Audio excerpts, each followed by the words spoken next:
Hi, this is Phil Griffin with Professor Chef.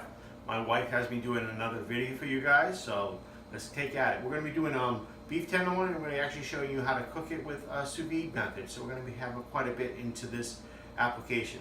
The first thing I want to do is I actually want to talk about steel. You might have seen this in the knife suit class.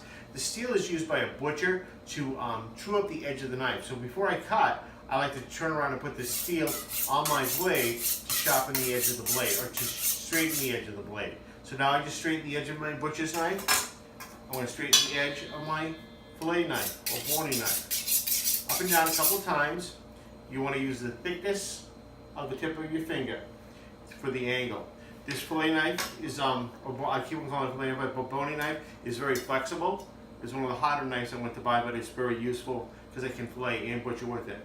On a tenderloin, they're going to have a couple of things on it. This has been peeled, so it's been semi-butchered. But what it has left on it is something called the chain meat. So this is the chain meat right here. You want to just pull that right off. It's going into my bucket. We're going to save that. We're going to use that to make steak tips or beef stew. On a pork tenderloin, there is some in there, but it's not worth saving because by the time you get through getting the meat off, you're not going to have anything. So now what I want to do is I want to trim off a little bit of the fat.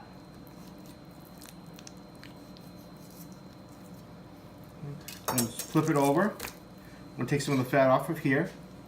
Not too much fat on here. It's a nice tender piece of meat.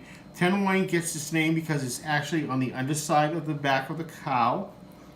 And it's the one muscle that is not used. So it's very, very tender. Hence tenderloin. When I buy tenderloin, because I am cheap, I have a tendency to buy what they call no roll. My accent is going to mean, it's going to spell it out N-O, no, roll, R-O-L-L.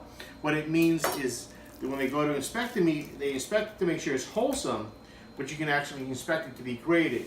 So this would be graded prime, choice, good, standard. You wouldn't want to buy standard. Standard's on the low end. But if you buy a no roll, that means they didn't pay the money for the USDA inspector to see in there. And what they used to do is they used to roll the side of the beef, marking it when it was graded. So when you buy something that's no roll, you're going to spend a little less money. But when you're talking with a piece of tenderloin, it's a tender piece of meat anyway, so you don't need to spend that extra money to get something that is been graded a prime, unless you're really into that the quality of meat. So what I want to talk about also too is, before I get into the butchering of it, is when you go and buy a piece of Filet Mignon like we see here, you want to turn around and you want to buy something what they call center cut. So center cut is where my hand is. Right. This is known as the tail end of the tenderloin.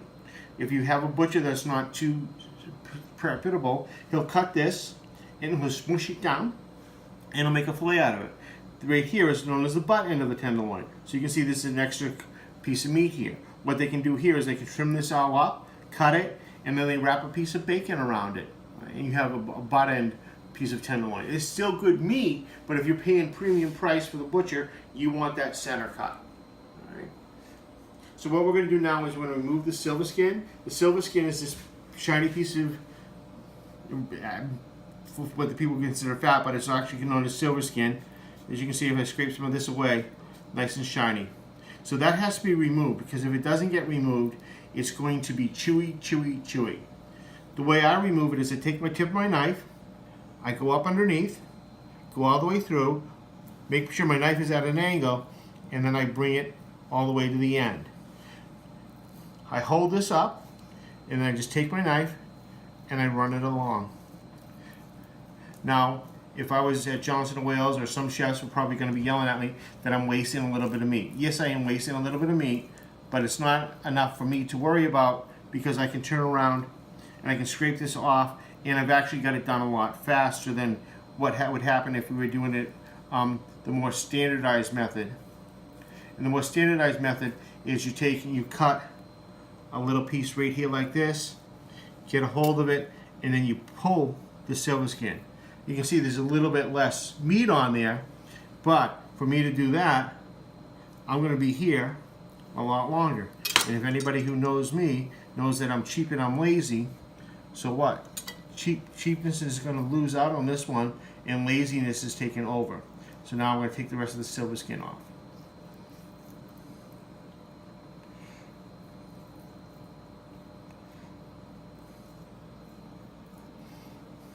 If I want to, I can scrape a little bit of the meat off right here.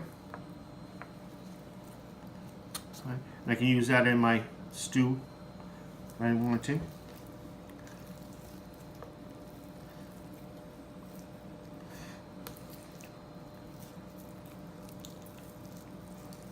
Just like you would fillet a fish.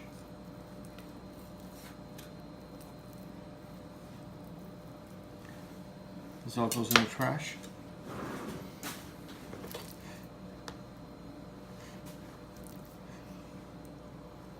Trim it up a little bit more. Okay, it looks pretty good. So now what I want to do is I want to take the tail end off. That's going to go in for my stew meat on my tips. And now what I'm going to do is take my butcher's knife and I'm going to cut the steaks. I use the butcher's knife because if you notice the edge is beveled. So when I go to cut, I'm not taking and cutting and getting a point in there, and I'm actually stabbing the meat. And now we're going to make petite fillets.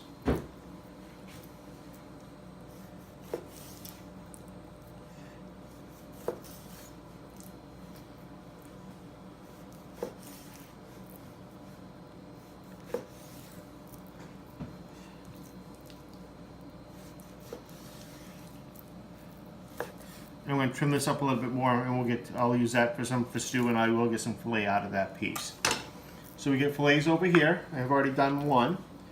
I got about 8, I want to say about 6 ounces of fillets out of that butchering. For it was a tenderloin, I think it was about it was $40 for $9 a pound, $10 a pound. So half of that, 40. Well, you guys can do the math. So what we're going to do now is we're going to make it sous vide. This is one that's already been done, but I'm going to show you how one is prepared. Take 2 pieces of filet, or how many you want to put in a bag. This is a vacuum sealed bag, so we take 2 of them, put them in here. I want some flavor on these. I'm going to wash my hands first.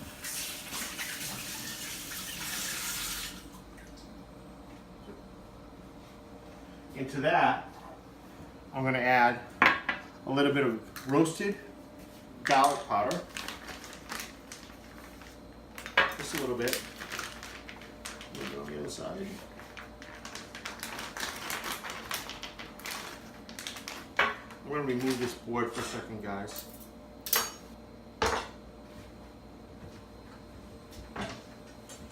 Into that, we're going to add in a little bit of sun-dried tomatoes.